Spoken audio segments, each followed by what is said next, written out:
संत हे सरळ मनाचे आणि जगाचे हित करणारे असतात. त्यांचा हा स्वभाव व स्नेह जाणून मी त्यांना प्रार्थना करतो की माझं बालकाची प्रार्थना ऐकून व कृपा करून त्यांनी श्रीरामांच्या चरणी मला प्रेम द्यावे.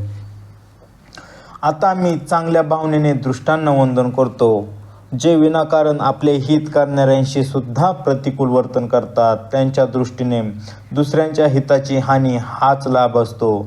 दुसऱ्यांचा सर्वनाश झाल्याने त्यांना आनंद होतो आणि दुसऱ्यांचा उत्कर्ष झाल्याने विषाद वाटतो. जे दृष्ट हरी आणि हर यांच्या कीर्तिरूपी पौर्णिमेच्या चंद्रासाठी राहूसारखे आहेत, अर्थात जेथे कुठे भगवान विष्णू किंवा शिव यांच्या कीर्तीचे वर्णन चालते तेथे ते विघ्न आणतात आणि दुसऱ्याची निंदा करण्यामध्ये शस्त्र भाऊसारखे शूर असतात. ते दुसऱ्याचे दोष हजार डोळ्यांनी पाहतात आणि दुसऱ्याच्या हितरूपी तुपामधील माशीसारखे असतात. अर्थात माशी तुपात पडून ते खराब करून टाकते व स्वतःही मरून जाते. त्याप्रमाणे दुष्ट लोक स्वतःचे नुकसान झाले तरी दुसऱ्याने केलेले काम बिघडवून टाकतात. जे तेजामध्ये अग्नीप्रमाणे प्रखर वा क्रोधामध्ये यमाप्रमाणे असतात. जे पापरूपी आणि अवगुणरूपी धनामध्ये कुबेराप्रमाणे संपन्न असतात. ज्यांचा उत्कर्ष हा सर्वांच्या हिताचा नाश करण्यासाठी धूमकेतूसारखा असतो. ते दुष्ट लोक कुंभकर्णाप्रमाणे झोपी जाण्यामध्येच जगाचे कल्याण आहे. ज्याप्रमाणे गारा या पिकाचे नासाडी करून मग स्वतःही विरघळून नाश पावतात, त्याप्रमाणे दुष्ट लोक दुसऱ्याच्या कामात विघ्न आणण्यासाठी आपल्या देहाचाही त्याग करतात. त्या दुष्टांना मी हजारो मुखे असणाऱ्या शस्याप्रमाणे मानून वंदन करतो, कारण ते दुसऱ्याची निंदा मोठ्या रागाने हजारो मुखांनी करीत असतात. यानंतर मी त्यांना राजा पृथूसारखे, ज्यांनी भगवंताची कीर्ती ऐकण्यासाठी 10,000 कान मागितले होते, मानून मी प्रणाम करतो. ज्यांना मध्य हे चांगले व हितकारक वाटते, अशा त्यांना मी इंद्राप्रमाणे मानून वंदन करतो, कारण इंद्राला सुरानिक म्हणजे देवांची सेना हितकारक वाटते. ज्यांना कठोर वचनरूपी वज्र नेहमी आवडते आणि ते हजारो डोळ्यांनी दुसऱ्याचे दोष पाहत असतात. इंद्राच्या हातात वज्र असते व त्याला 1000 डोळे आहेत. दुष्टांची ही रीतच असते की ते तटस्थ, शत्रू किंवा मित्र या कोणाचे भले झालेले ऐकून चरफडत असतात. हे जाणून मी त्यांना हात जोडून प्रेमाने विनंती करतो. मी विनंती केली तरी ते आपल्याकडून वाईट करण्यात कधीही चुकणार नाहीत. कावळ्यांना कितीही प्रेमाने पाळले तरी ते मांस खाणे सोडतील काय? आता मी संत व दुष्ट दोघांच्या चरणांना वंदन करतो. दोघेही दुःख देणारे आहेत, परंतु त्यांच्यामध्ये मोठा फरक आहे. तो असा की संत वियोगाने प्राणहरणाचे दुःख देतात आणि दुष्ट भेटण्याने दारुण दुःख देतात. जगामध्ये दोघेही बरोबरच उत्पन्न होतात, परंतु एकाच जागी उत्पन्न होणाऱ्या कमळ व जळूप्रमाणे त्यांचे गुण भिन्न असतात. कमळ हे दर्शनाने व स्पर्शाने सुख देते, तर जळू स्पर्श होताच रक्त शोषू लागते. साधू हा अमृतासारखा मृत्यूरूपी संसारातून उद्धार करणार असतो, तर दुष्ट मदिरेसारखा मोह, प्रमाद आणि जडता उत्पन्न करणारा असतो. दोघांना उत्पन्न करणारा जगरूपी अगाध समुद्र एकच आहे. जसे एकाच समुद्रातून अमृत आणि मदिरा दोन्हीची उत्पत्ती झालेली आहे. चांगले व वाईट हे आपापल्या करणीप्रमाणे सुंदर कीर्ती किंवा अपकीर्तीची जोड करतात. साधूंचा स्वभाव अमृत, चंद्र व गंगा यांच्याप्रमाणे असतो, तर दुष्टांचा स्वभाव विष, अग्नी व कर्मनाशा नदीप्रमाणे असतो. त्यांचे गुण अवगुण सर्वजण जाणतात, परंतु ज्याला जे आवडते त्याला तेच बरे वाटते. चांगला माणूस चांगलेच घेतो आणि नीच माणूस वाईटच ग्रहण करतो. अमृताची थोरवी अमर करण्यामध्ये असते, तर विषाची मारून टाकण्यामध्ये. दुष्ट लोकांच्या पापांच्या व अवगुणांच्या कथा तसेच साधूंच्या गुणांच्या कथा या दोन्ही अपार व अथांग समुद्राप्रमाणे आहेत. त्यामुळे येथे काही गुणांचे वा दोषांचे वर्णन केलेले आहे, कारण ते ओळखून घेतल्याशिवाय गुणांचे ग्रहण करता येत नाही किंवा दोषांचा त्यागही करता येत नाही. चांगले वाईट हे सर्वच ब्रह्मदेवाने उत्पन्न केलेले आहे, परंतु गुण आणि दोषांचा विचार करून वेदांनी त्यांना वेगवेगळे केले आहे. वेद, इतिहास व पुराणे असे म्हणतात की ही सृष्टी गुण अवगुणांनी भरलेली आहे. सुख दुःख पाप पुण्य, दिवस रात्र साधू असाधू, सुजाती कुजाती देवदानव, उच्च नीच अमृत विष, जीवन मरण, माया ब्रह्म, जीव ईश्वर, संपत्ती दारिद्र्य, रंक राजा, काशी मगध, गंगाकर मनाशा, मारवाड माळवा, ब्राह्मण कसाई, स्वर्ग नरक, अनुराग वैराग्य या सर्व गोष्टी ब्रह्मदेवाच्या सृष्टीत आहेत. वेदशास्त्रांनी गुणदोषानुसार त्यांचे विभाग केलेले आहेत. विधात्याने या जड चेतन सृष्टीला गुणदोषमय बनवले आहे, परंतु संतरूपी हंस हे दोषरूपी पाणी टाळून त्यातील गुणरूपी दूधच ग्रहण करतात. विधाता जेव्हा हंसासारखा विवेक देतो तेव्हा दोष सोडून देऊन मग गुणांमध्ये अनुरक्त होतो. काळाचा स्वभाव व कर्माच्या प्राबल्यामुळे कधीकधी थोर लोकसुद्धा मायेमुळे चांगुलपणापासून दूर जातात. भगवंताचे भक्त ही चूक सुधारून आणि दुःख नाहीसे करून निर्मळ कीर्ती प्राप्त करतात. तसेच दुष्ट लोकसुद्धा कधीकधी उत्तम संगत लाभल्यावरही चांगले कार्य करतात, परंतु त्यांचा कधीही नाहीसा न होणारा मलिन स्वभाव नष्ट होत नाही.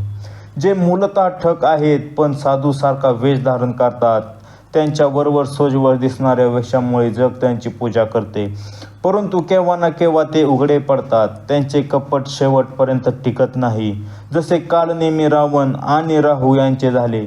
वाईट वेश धारण केला तरीही साधू पुरुषाचा सन्मानच होतो, जसे जांबवान आणि हनुमानाचे झाले.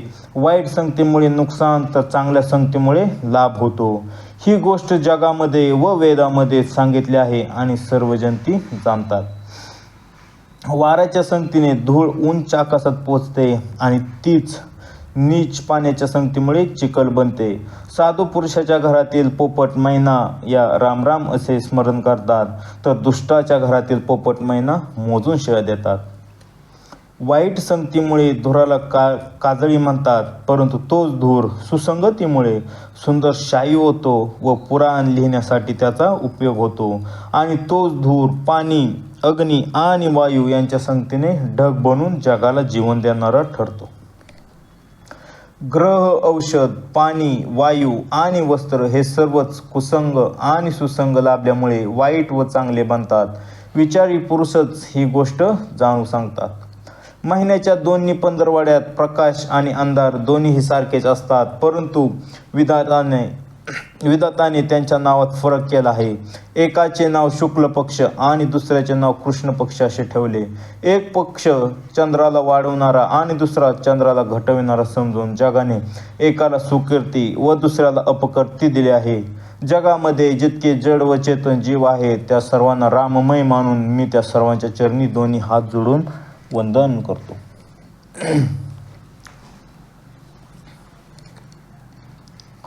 दैवदत्य, मनुष्यनाग, पक्षी, प्रेत, पितर, गंधर्व, किन्नर आणि निशाचर या सर्वांना मी प्रणाम करतो. या सर्वांनी माझ्यावर कृपा करावी.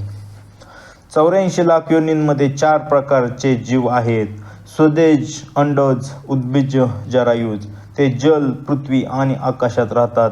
त्या सर्वांनी भरलेले संपूर्ण जग हे श्री सीताराममय आहे असे मानून मी दोन्ही हात जोडून त्यांना प्रणाम करतो. मला आपला सेवक मानून सर्व कृपेची खाण असलेल्या तुम्ही लोकांनी निष्कपट भावनेने माझ्या कृपा करावी. माझ्या बुद्धिबळावर विश्वास नाही, म्हणून मी तुम्हा सर्वांनाही विनंती करतो. मी श्री रघुनाथांच्या गुणांचे वर्णन करू इच्छितो, परंतु माझी बुद्धी अल्प आहे आणि श्री रामचंद्राचे चरित्र हे अथांग आहे, म्हणून या वर्णनासाठी मला कोणताही उपाय सुचत नाही. माझे मन आणि बुद्धी कंगाल आहे, मात्र मनोरथ हा राजा आहे. माझी बुद्धी अत्यंत हीन आहे आणि इच्छा फार मोठी आहे. माझी इच्छा अमृत मिळवण्याची आहे, परंतु या जगात मला ताकही मिळत नाही. सज्जन लोक माझ्या धृष्टतेबद्दल क्षमा करतील आणि माझे हे बालवाचन प्रेमाने ऐकतील अशी आशा आहे. ज्याप्रमाणे बालक बोबडे बोलते तेव्हा त्याचे आई वडील ते प्रसन्न मनाने ऐकतात, परंतु जी क्रूर, कुटील आणि वाईट विचारांची माणसे असतात ती दुसऱ्यांच्या दोषांनाच भूषण मानून धारण करतात. अर्थात ज्यांना दुसऱ्यांचे दोषच दिसतात ती हसेनात का? रसपूर्ण असो की निरस, आपली कविता कोणाला आवडत नाही,